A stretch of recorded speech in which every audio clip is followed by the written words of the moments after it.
All right, so lots of optimism all around, but let's take a look at what's happening within government and within the cabinet. The president is on record as saying corruption is in his own backyard. So let's take a look at the president's cabinet, something that is beginning to worry people now.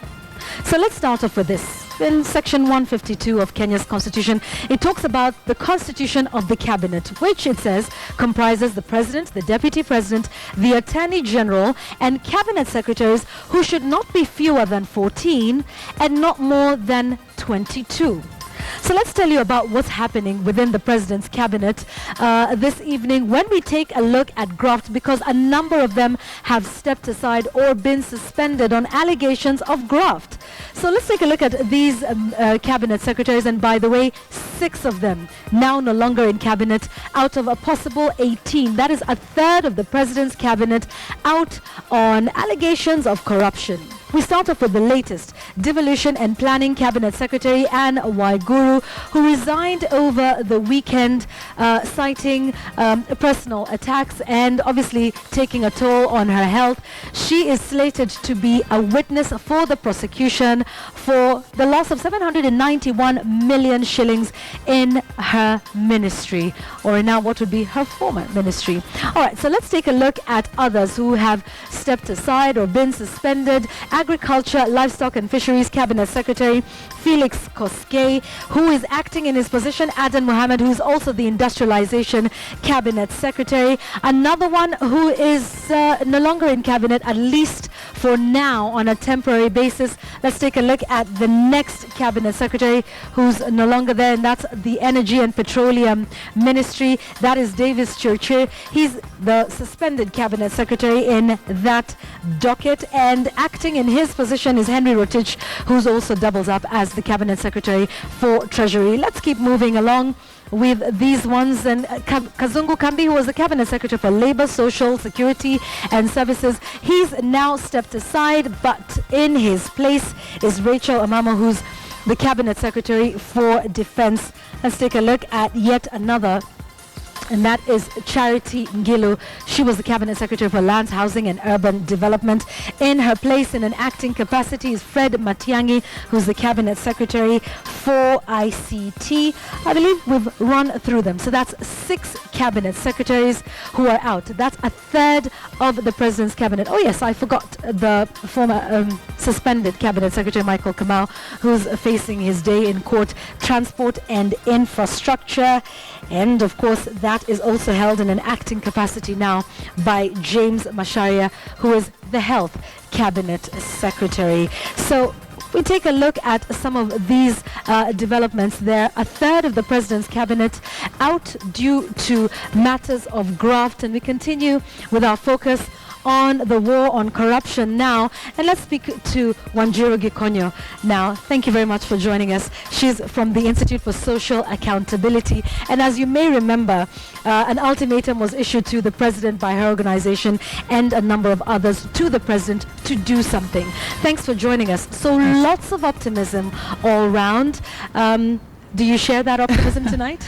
I'm not sure I see the wide optimism, because obviously when you're talking about a repeat, this is a re-emphasis of a statement that was made, now almost 6 months back. So I think we had cautious optimism before. Now it's more an attitude of, there's not very much new that the president has told us in his statement, because you must realize we already have an architecture. From the Constitution to the laws that govern public officer accountability, the accounting officers, the administrators of the various funds. We have a whole detailed architecture under the Constitution of Kenya and its laws. So what the president has done is simply to reiterate. We recognize that since the president gave his State of the Nation address, he then commissioned a review of the various laws that deal with corruption and integrity, leadership, and all of that. And that process has been going on.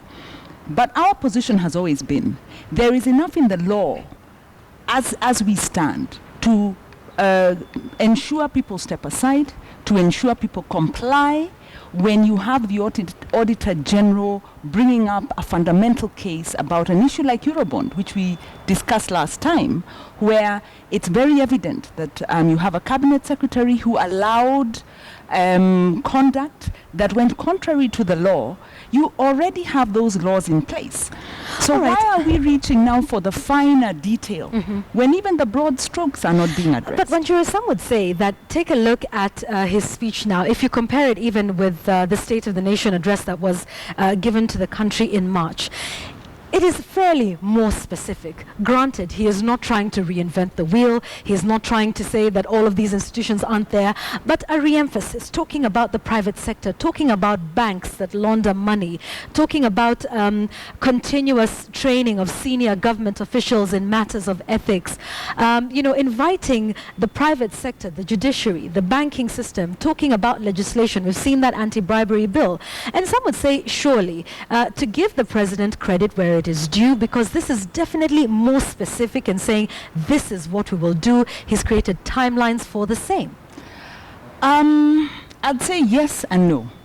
It is definitely more specific. This is the speech that he needed to have made during the State of the Nation address, because this one definitely demonstrates that there's been a review of the architecture and identification of where the gaps are. But having said that, my concern with the whole fight against corruption, first of all, is that it wasn't a big issue for Jubilee. You'll recall that the Jubilee campaign did not speak to corruption at all. They did speak to Uwazi, transparency and accountability. But not in terms, their main selling point was the economic growth. Right. And of course you had the kind of a footnote, because even if you look at the actions of the Jubilee government, maybe with the exception of the IFMIS, which I think they've really tried to push forward. Yes. Obviously it hasn't quite worked for other reasons. Their emphasis or their thinking was, let's grow government. Let's make money for everybody, and everybody will be happy. They fundamentally misread the factors underlying and undermining development in Kenya.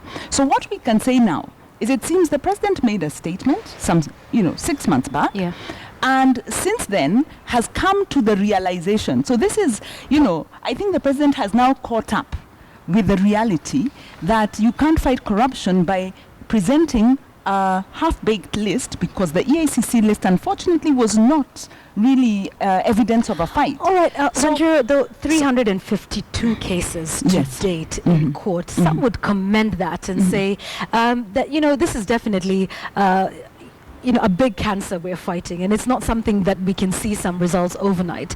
And some say there are some tangible, successes here and there. Right, Yvonne, but when you put it like that, then by the time the president and the DP made the decision to run this country, to run for government, solicited votes, they knew they are coming into a scenario where you have endemic corruption. So we cannot afford to applaud the obvious. So the point I'm making is that corruption is a problem.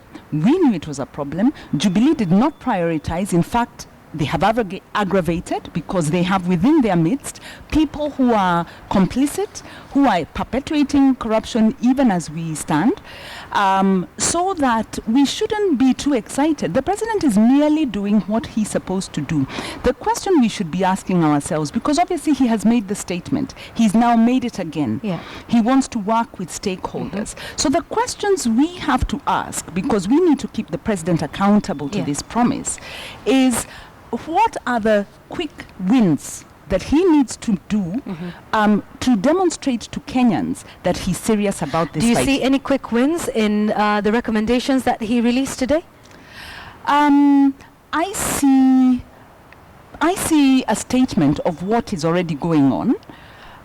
I must say my skepticism comes very much from the fact that we had an Auditor General's report after the president made the State of the Nation address, after the EACC list, the list was handed over to the EACC for prosecution, and we didn't have sufficient action on the issues that the Auditor General had brought up.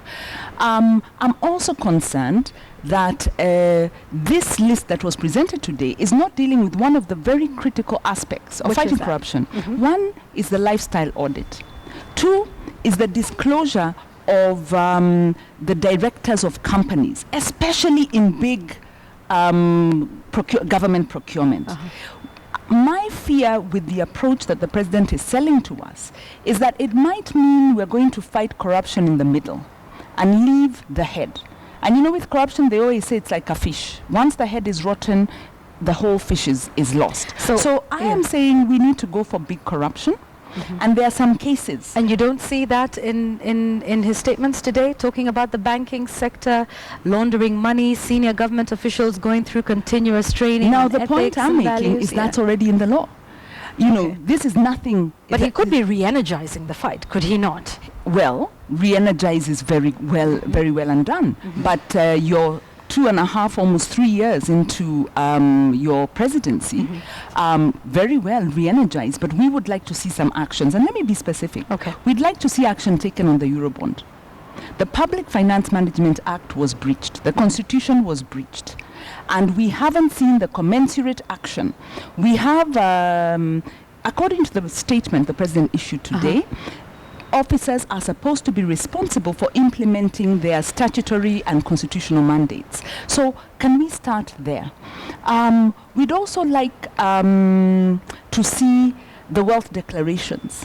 Now, wealth declarations is a very important tool to enable the president to do the things that are coming out here. In that, you want to interrogate an officer who has entered into a position, amassed a number of properties. How will you be able to interrogate that unless you have wealth declarations and you have transparency of those wealth declarations? So I say, fine, the statements are good, but they are covering up some things that may ultimately undermine the fight against corruption. All right. I'd like to point out something, and that the president said today, and he talked about he talked to young startups and was telling them to come up with apps or software that would enable members of the public to interact and engage. Except this sounded familiar because there is a website that was set up for the same and an SMS line, which we were assured that the president would be reading text messages personally that was sent to him, reporting on matters graft. So that, coupled with what we've just highlighted about a third of the president's cabinet out on allegations of corruption, with the exception of Wanjiru, whom we're told will now be a witness for the prosecution. But what does that say? We started out saying we want technocrats, we want experts, and then here we are now with a third of the cabinet now out due to that, and also not to mention the fact that they're still on half pay. I think, and we've talked about this before, fighting corruption through the legal system is one of the most difficult things to do because you have to establish that graft took place.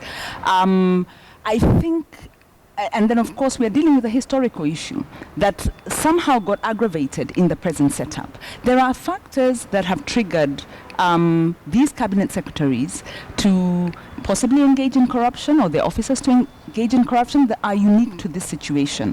Part of those are political. So I would say that the issue of the election campaign financing is very significant, because when you have a political machinery that is driven by these proceeds of illicit procurement, and this is seen by public officers, it then undermines confidence in the statements that are being made. So it's very good. We must deal with corruption in the private sector. A lot of it, of course, all corruption in procurement entails supply-side contractors. We know that. So very good. But let's not miss the election side. Now, there is a review of the election laws on a positive note, but we have to go beyond the law because Yvonne, we have a problem as a country in that we develop policy, we develop laws, but we do not implement. So the problem the president is dealing with is not unique to him. And I won't point a finger and say, well, this is all down to President Uhuru Kenyatta. This is a historical problem. As Kenyans, we do not implement. The fight against corruption is not a new one. It's not easy to fight. So I would say, though, back to basics. very good. We've heard very fancy sounding statements. We would like to see lifestyle audits implemented, instituted, so that even before somebody is going to get hauled off to court, you can be asked to leave your position so that we don't have to bear the burden of half your salary. A lifestyle audit is much quicker. We would like to have social audits where you have transparency, where we are able, as civil society, we note we are not in this corruption fight. Ours is to whistle blow through the media. But we would like to social audit and vet those programs. When we've asked for information, we asked for information on some of the large procurement deals. That information was not forthcoming. You cannot fight corruption unless you have transparency. I would like the president to demonstrate that he's committed about transparency. I'm not sure about that. So I am less than optimistic.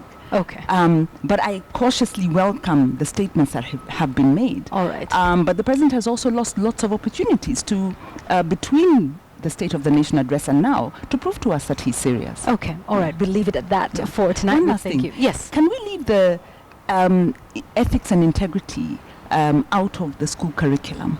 Unless you don't think it's helpful? We should possibly teach it as philosophy that used to be taught and was removed.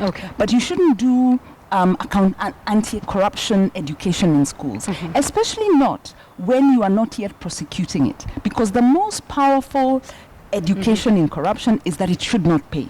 As long as the beneficiaries of corruption are donating in church and being welcomed, education enough. That's education enough. All right. Thanks very much. Wanjiru Gikonyo from the Institute for Social Accountability. We will continue to look forward to events in the coming days and weeks to show that the president is serious. We thank you for your time and your analysis.